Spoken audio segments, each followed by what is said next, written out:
এটা বিবাহিত সম্পৰ্কত থকাৰ সময়ত কাপিলে পেৰেণ্টছ হোৱাটো জীৱনৰ এক আনন্দৰ কথা হয়।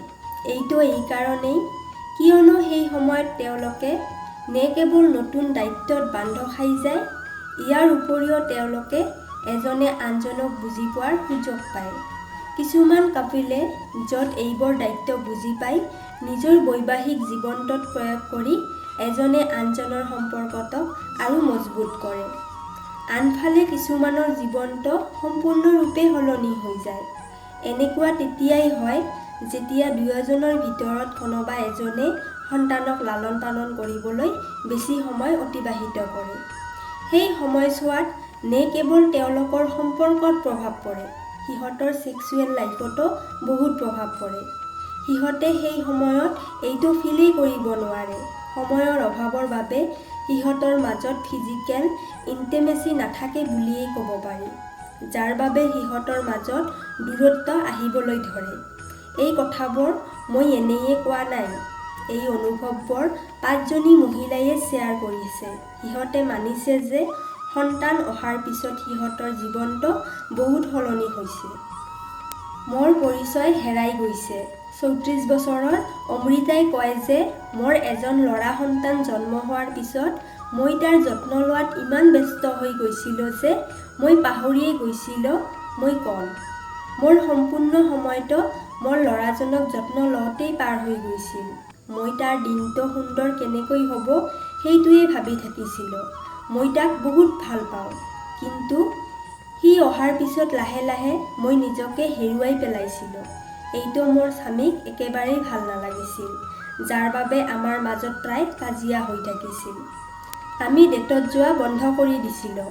31 বছৰৰ মেঘাই কয় যে 4 বছৰ আগত মই আৰু মোৰ স্বামীয়ে সপ্তাহত 1 পৰা 2 দিন ডেটত গৈছিলোঁ। কিন্তু আমাৰ জীৱনত ল'ৰাজন অহাৰ পিছত এইবোৰ একেবাৰেই বন্ধ হৈ গৈছে। ডেটটো বাদ দিয়ক, এতিয়া ডিনাৰ কৰিবলৈও বাহিৰত নোযোৱা 2 বছৰৰো বেছি হ'ল। ল'ৰাজন সকলো সময়তে আমাৰ লগতেই থাকে। তাক লৈ এইবোৰ চিন্তা কৰাটো একেবাৰেই অসম্ভৱ। ছেক্স ৰিলেশ্যনৰ ওপৰত পৰিছে প্ৰভাৱ। 29 বছৰৰ দীক্ষাই কয় যে সন্তান জন্ম হোৱাৰ পিছত মই আৰু মোৰ স্বামীয়ে সম্বন্ধ বনোৱা বন্ধ কৰি দিছোঁ, যাৰ বাবে আমাৰ সম্পৰ্কত বহুত প্ৰভাৱ পৰি আছে। কেৱল এইটোৱেই নহয়, সন্তান জন্ম হোৱাৰ পিছত মোৰ স্কিন লুজ হৈ গৈছে আৰু মোৰ বডিটো ষ্ট্ৰেচ মাৰ্ক আহি গৈছে। মই জানো যে এইটো নেচাৰেল হয়, কিন্তু মই মোৰ ওপৰত ধ্যান দিয়াৰ বাবে অলপো সময় উলিয়াব পৰা নাই। মোৰ মেৰিড লাইফ বহুগুণেই পৰিৱৰ্তন হৈ গৈছে। কথা পতাৰ বাবে সময় নাই। 38 বছৰৰ গীতাই কয় যে সন্তান জন্ম হোৱাৰ পিছত আমাৰ দায়িত্ব ইমানেই বাঢ়ি গৈছে যে এজনে আনজনৰ বাবে অলপো সময় দিব নোৱাৰোঁ। আমি সম্পূৰ্ণ দিনটোত অকণমান কথা পতাৰ বাবে আকুল হৈ পৰোঁ। মই আৰু মোৰ স্বামী ৰাতিলৈকে ইমান ভাগৰি পৰোঁ যে আমি পাহৰিয়ে যাওঁ যে আমি এজনে আনজনক সময় দিব লাগে। মই দোষী হৈ পৰিছোঁ। 37 বছৰৰ কবিতাই কয় যে যেতিয়া মই মোৰ সম্পূৰ্ণ সময় মোৰ সন্তানক দিওঁ, তেতিয়া মোৰ স্বামীক এইটো ভাল নালাগে।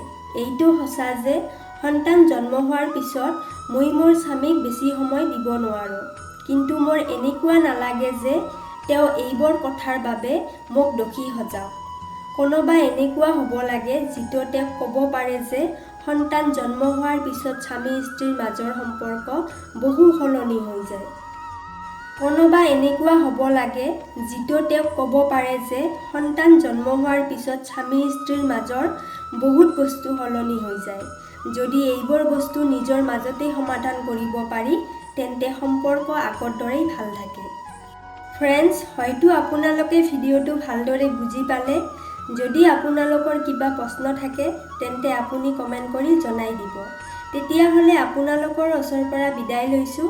কাইলৈ আকৌ লগ পাম এটি নতুন ভিডিঅ'ৰ সৈতে। ধন্যবাদ।